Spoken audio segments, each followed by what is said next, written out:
Okay, Claire. So they seem like, at least publicly, they're both feeling good going in tonight. She gave the thumbs up yesterday when she was on a walk with her husband. So I talked to a lot of grassroots folks over the last couple of days and asked them what's keeping you up at night about this debate, because they all think she's going to do well. She's the prosecutor. But several of them said that Trump may just dominate, that he may so overwhelm the stage that it will be tough for her to get her point across. What keeps you up?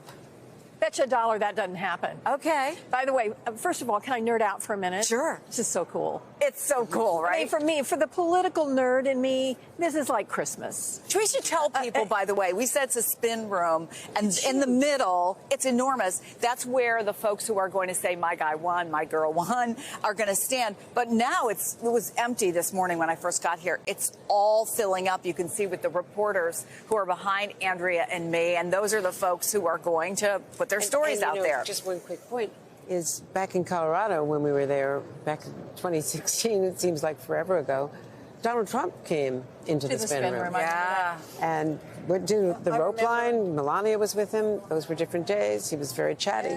Yeah. And by the way, I used to be the one there spinning for presidential candidates. I'm glad to not be doing that tonight. I'll be able to focus on the debate. Much happier you're here. Well, thank you very much. Listen, there's no better training ground for a debate than a courtroom. Speaking from experience, you never know what's coming at you in a courtroom. When you're the prosecutor and you're handling the case, you don't know what that witness is actually going to say. You don't know how the judge is going to rule. So she is very used to having to think on her feet and pivot. And ever under this kind of pressure? Not with under these this kind of pressure, but she has risen to this moment. I think most of America underestimated Kamala Harris. I think she has shown the country that she can handle this pressure, that she will be very presidential, and she knows she has to do one thing more than anything else tonight, and that's reassure America she's ready to lead the strongest nation in the world. And I think that's what she's focused on, rather than his phony, baloney BS. Well, just related to that, just one quick point. When I was doing some reporting with a lot of State Department and national security officials about what kind of foreign policy she would have, to a person, they all said, she's a former prosecutor. She's a lawyer. She reads her brief. She reads the PDB, the Presidential Daily Brief. So she really prepares herself. She comes to the meetings really prepared. It's her MO. Yeah. If anything, she might do too much homework, but that's another I think that she needs to be more worried about that than not being prepared enough. Over-prepared, And I think the policy stuff, it's important. It's all on her website now. Go on her website. You can see all of her policy positions. Tonight, she really has to be strong. She has to be likable. And if she can, she needs to, be dismissive of him in a way that makes him smaller. I want to bring in Eugene. Eugene, you noted in today's playbook that there's plenty of gamesmanship going on both sides, trying to rattle each other, which is picking up on what Claire just was talking about and Chris. So can you tell us about what's going on behind the scenes?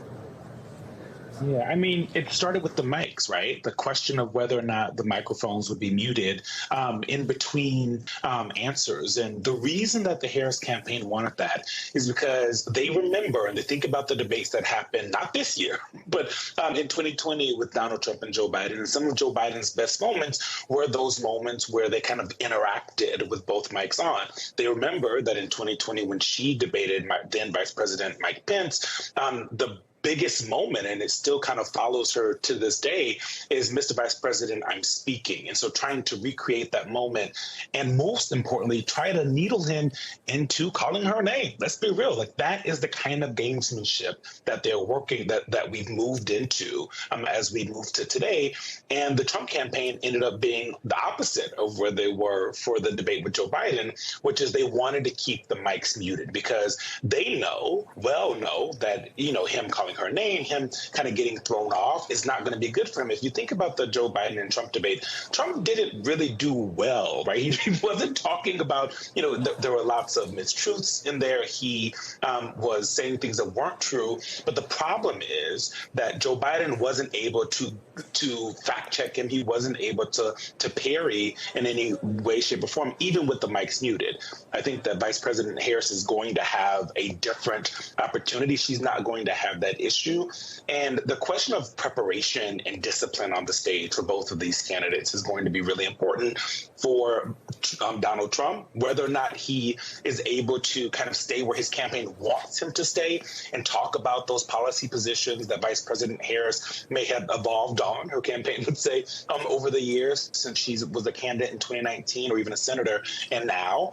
And Vice President Harris, who, if you talk to aides as I have for years, over preparation is a thing that they are always thinking about, that they don't want her to, think that she's going into a courtroom and have to read every single brief and have every single word ready to go, because they are starting to, and she is starting to believe that kind of her gut instincts on some of these things and some of these unscripted moments are, one, what the American people want to see, and two, where she can kind of shine, right? That she can react to what's happening on stage instead of looking too scripted, right? And so all of these things are they're working on behind the scenes, and I guess we'll see tonight whether or not both campaigns were successful on the discipline aspect of this. I mean, that's really a question of confidence, which I've seen a big change in traveling with her over the last couple of years on overseas trips. Claire, 70% of American adults say they're going to be watching. This is such a huge audience, a huge opportunity, but it's also a big risk. If you mess up, everybody's seen it, and we saw what happened just 7 weeks ago.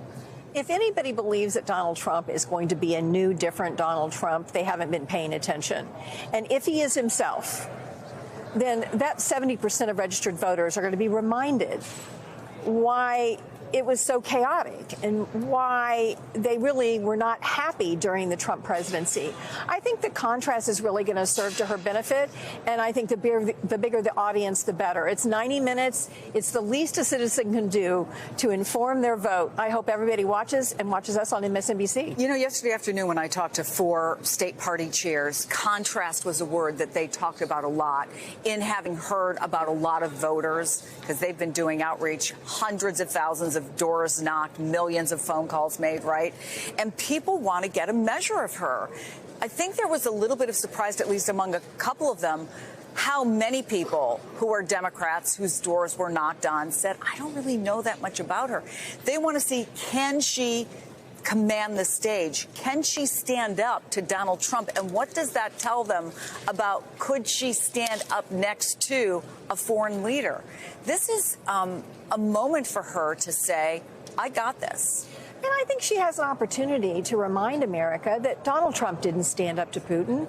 He wants to capitulate to Putin. Donald Trump didn't stand up to Xi. Donald Trump didn't stand up to Kim Jong-un. They had a love affair through letters while he was president. So she has an opportunity to say, hey, we know he's not going to stand up to the bad guys in the world, but I can and I will, because I believe in the national security of our country, that we stay with the good guys in the world, our allies, and not the bad guys.